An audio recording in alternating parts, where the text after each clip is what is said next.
simplement quelqu'un qui doute de la pertinence et de l'utilité du concept, ce que je peux parfaitement entendre. Je ne suis personnellement pas très attaché au terme, que j'emploie rarement en fait. J'utilise plutôt le terme de désaffection parentale, c'est-à-dire un enfant oublie qu'il a aimé autrefois ce parent qu'il rejette aujourd'hui. J'aime bien cette façon de dire. Et puis là, actuellement, je suis désigné en troisième expertise, vous imaginez. Il y a une première expertise qui était exemplaire et qui parlait d'aliénation parentale, et évidemment, ça a beaucoup choqué. Le magistrat a accepté une deuxième expertise qui dit rigoureusement la même chose, en faisant très attention à ne pas employer le terme, qui n'apparaît pas une seule fois. Elles sont pour moi aussi bonnes l'une que l'autre, mais allez comprendre pourquoi, c'est toujours le même parent qui en a été mécontent. Parce que bien sûr, la manipulation était démontrée. Et je suis parfaitement d'accord qu'on n'a pas besoin d'utiliser le terme aliénation parentale pour parler de la manipulation. Mais, encore une fois, démontrer la manipulation ne revient pas exactement à prendre la parole de l'enfant à la lettre.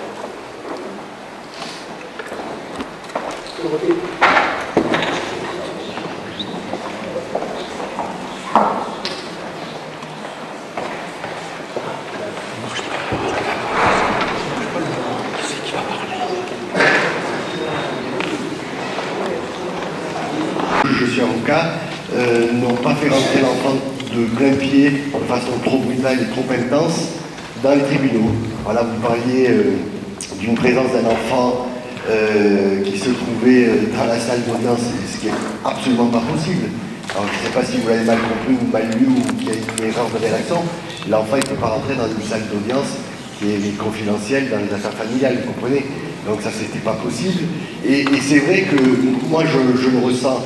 Je trouve que vraiment, on entend le père, on sait ce qu'il va dire, on entend la mère, on sait ce qu'elle va dire, et qu'est-ce qu'il dit l'enfant? Et on a l'impression vraiment que l'enfant est rentré de façon trop importante. Moi, j'étais contre l'audition de l'enfant permanente, comme ça, quasiment automatique, dès que le gosse a 12 ans, 13 ans, et on demande, on doit répondre, est-ce que l'enfant veut être entendu, ou est-ce qu'il ne veut pas être entendu, etc.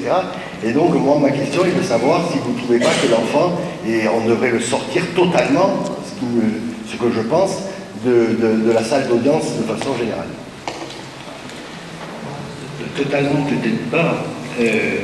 Alors en effet, depuis 1993, l'article 388.1 fait que, et c'est une obligation qui nous vient de la Convention internationale de l'enfant, fait obligation de trouver un moyen d'entendre l'enfant. Pour répondre en effet à ce que vous dites, parce que parfois on voit bien que c'est d'abord les juges ils ne sont pas spécialistes du développement de l'enfant, donc c'est pas parce que c'est un enfant qui a 10 ans, il a peut-être 10 ans à l'état civil, mais il a quel âge en fait hein et ça ne se voit pas sur le bout de son nez. Donc, un certain nombre de juges nous ont demandé, j'ai 2 lieux comme ça, dans lesquels nous faisons des auditions d'enfants pour le compte des JAF. Parce que tout simplement, ça met les choses à l'abri. C'est-à-dire que en effet, on écoute l'enfant, mais c'est les professionnels qui écoutent l'enfant et qui rendent compte aux parties, aux juges et aux avocats des 2 parties, de ce qui s'est dit et de ce qui s'est passé. Mais évidemment, c'est fait sur un mode professionnel et dans l'idée de protéger l'enfant du conflit.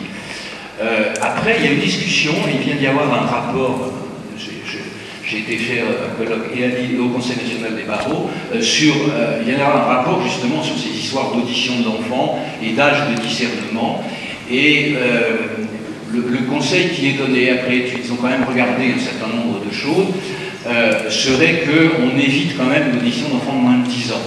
Ce qui me paraît relativement raisonnable et qui correspond en fait à une moyenne de la pratique. Alors il y a, évidemment, quand c'est une fratrie, il y en a un de 12, un de 10 et un de 6, on ne va pas faire exclusion du petit alors qu'on a entendu les 2 autres. Mais il y a une recommandation qui pourrait être faite au juge des affaires familiales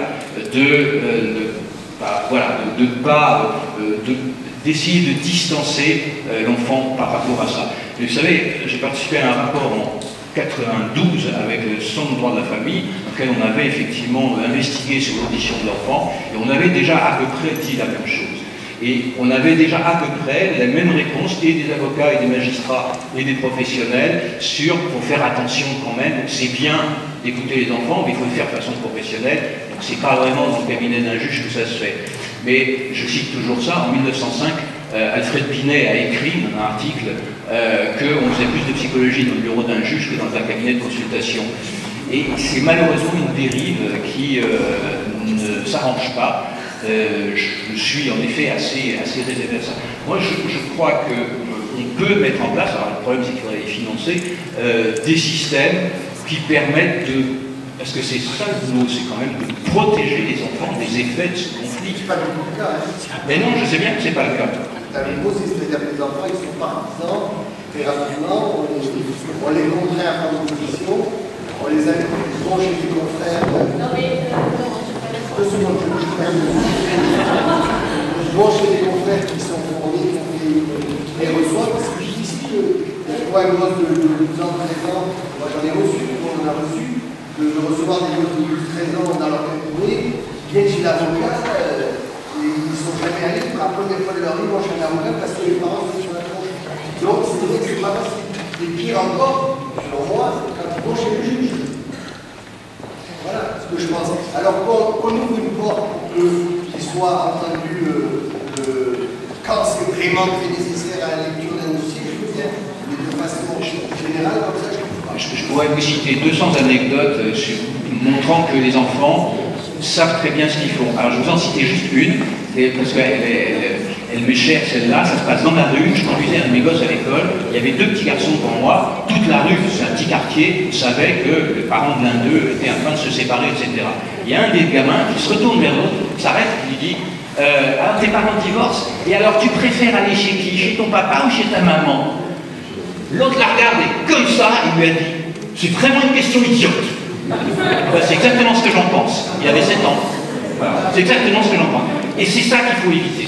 C'est-à-dire que la question n'est pas tu veux aller, je sais pas quoi, mais je vais vous dire, c'est comme quand, je suis désolé, c'est pas une agression contre les officiers de police judiciaire, mais j'ai encore des PV dans lesquels je vois qu'on dit à un gamin dont on est à peu près sûr qu'il a été maltraité ou agressé sexuellement, il dit et qu'il va être expertisé, et qu'il va être, etc. Donc il en reparlera.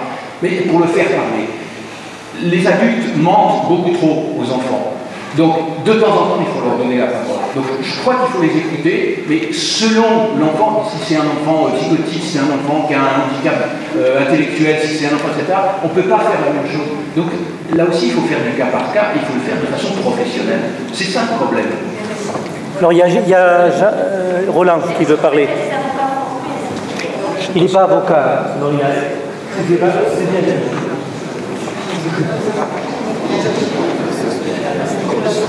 bien. Non, ce que je voulais dire, c'est tout ça. On voit au-delà de nommer les choses ou pas. Ce qui est intéressant et ce qui est commun dans vos rapports, est-ce que ça existe? Ben oui, et on a nommé un peu le mécanisme. C'est un peu comme, est-ce qu'on va qualifier quelqu'un de pervers narcissique? À la limite, on s'en fout. Le problème, c'est que la manipulation existe. Est-ce que l'être humain se manipule? Oui. Est-ce que certains parents peuvent manipuler leurs enfants? Ben oui. Et donc, au-delà de nommer ou pas le syndrome, quel est le problème de réalité, que ce soit pour l'expert, pour le juge? Mais qu'est-ce qu'on fait? Et puis surtout, regardez comment la société fonctionne. Regardez comment la société fonctionne. Un parent vient nous dire, vous savez, monsieur le juge, il ne veut pas aller voir votre parent. Et on se couche. Alors, on est passé d'une période où finalement on disait aux enfants, ben voilà, tu vas faire ce qu'on te dit. Voilà, finalement, c'est une mauvaise question, est-ce que tu veux aller avec ton papa ou ta maman? Donc, à une période où finalement, n'importe quel enfant qui dit je ne veux pas aller chez l'autre, stand-by, on arrête, le juge est pétrifié, il envoie un expert, et regardez ce qu'on dit, on peut s'amuser en étant expert. Qu'est-ce que m'ont dit beaucoup de juges? Je ne fais plus beaucoup d'expertise psychologique parce que je vois que beaucoup d'experts sont normands. Une fois que j'ai lu leur expertise, je ne sais pas ce que j'ai à faire. Bon. Donc, le phénomène existe, et puis ce qui est intéressant pour nous aussi, au-delà du débat un petit peu fétichiste, appelé le syndrome ou pas, c'est qu'est-ce qu'on fait, et aussi les pratiques. Et regardez comme quoi, par exemple, un juge des affaires familiales qui a un peu de personnalité, qu'est-ce qu'il fait?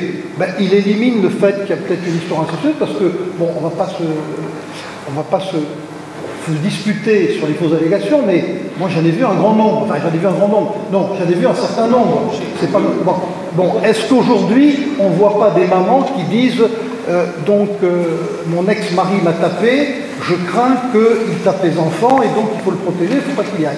Donc quand on a éliminé la violence sur l'enfant et la violence sexuelle, il reste effectivement, ce qui est intéressant dans le syndrome de l'aliénation parentale, c'est pas son nom, c'est le fait que parfois, dans la subjectivité de l'évaluateur, on va mettre dans la subjectivité de l'évaluateur, on a l'impression qu'on ne comprend pas très bien ce refus.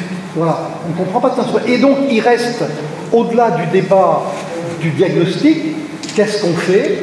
Et je pense quand même que si un juge d'affaires familiales, d'abord, une chose, qu'est-ce qu'on ne fait pas souvent aussi, parce qu'on est des gens très gentils, avec les manipulateurs? Qu'est-ce qu'on ne fait pas? On ne leur dit pas. Et donc, quand on nomme quelque chose, je me rappelle une fois, je fais très court, c'était une psychologue qui me dit « Je ne peux plus m'occuper de ce garçon, il est tellement pervers, et moi je n'y arrive pas. » Et je lui dis « Mais qu'est-ce qu'il a actualisé dans le transfert ?» Elle me dit « Il essaie de me manipuler. » Ben, qu'est-ce que j'ai appris en psychanalyse? Ben, il faut nommer ce qui s'actualise. Donc, je pense que nommer un parent en disant « Peut-être on se trompe, mais on en vient à penser, on ne va pas vous le cacher, que vous êtes peut-être en train d'exercer un peu de manipulation sur votre enfant. » Premier élément. Et donc, ce que vous avez en commun, c'est de dire, nommer que peut-être il y a un mécanisme manipulatoire est l'élément le plus intéressant. Et qu'est-ce que le juge peut faire? Moi, je trouve qu'il y a quelque chose qui est au cœur de la politique des juges aujourd'hui, et quand ils osent le faire, c'est qu'on se tourne vers le parent qui a le droit de garde, et on lui dit simplement comme une forme de dissuasion. Si vous n'êtes pas facilitateur pour faire venir l'enfant vers l'autre parent, alors que, au vu de l'expert, il n'y a pas de raison majeure apparemment, tout en respectant le type de l'enfant, peut-être on pourrait changer le droit de garde. Et souvent, ça peut suffire. Donc au fond, notre défi aujourd'hui avec les juges, c'est de participer à une lisibilité, peu importe comment on l'exprime, de quelque chose qui existe, qui est la manipulation, qui est en commun à votre deux. Et puis, surtout, après, trouver la solution pour remettre en marche le système. Mais je trouve qu'aujourd'hui, on est passé historiquement d'une période où on ne respectait pas la parole des enfants et à une période où on se couche devant la moindre parole, alors qu'on pourrait redire, ben, finalement, on fait quand même le droit de visite parce qu'il n'y a rien à signaler, et on voit qu'il faut réenclencher cette situation, un à la garde, ok, et l'autre a le droit de visite. Et encore, c'est compliqué aujourd'hui, vous allez, ça se complexifier, parce qu'il y a un mouvement idéologique qui pense que le fin du fin, qui n'est qu'une vérité pour les adultes, c'est la garde alternée. Et ce qui n'est pas encore le cas, ce sera notre débat. Voilà ce que je voulais dire, juste en commentant les deux questions.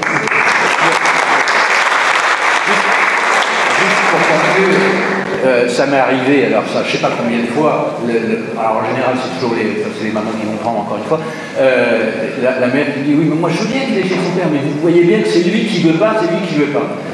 Je dis mais c'est vous la mère, c'est vous qui avez l'autorité, non? Ah oui mais vous comprenez, j'ai quand même pas le taper pour qu'il aille chez son père. Je dis mais attendez, le jour où il va vous dire qu'il veut pas aller au collège, vous ferez quoi? Ah mais le collège c'est pas pareil, hein? Alors, dans ce cas-là, je dis, ah bon, alors, attendez, on n'a pas fini la conversation là. Vous voulez bien vous rasseoir, on va continuer. Et il y a deux sortes de personnes. Celles qui sortent furibardes et celles qui se rassoient. Celles qui se rassoient, on va sortir de la situation. Celles qui sortent, on sait que de toute façon, elles vont plaider pendant 10 ans. Bien.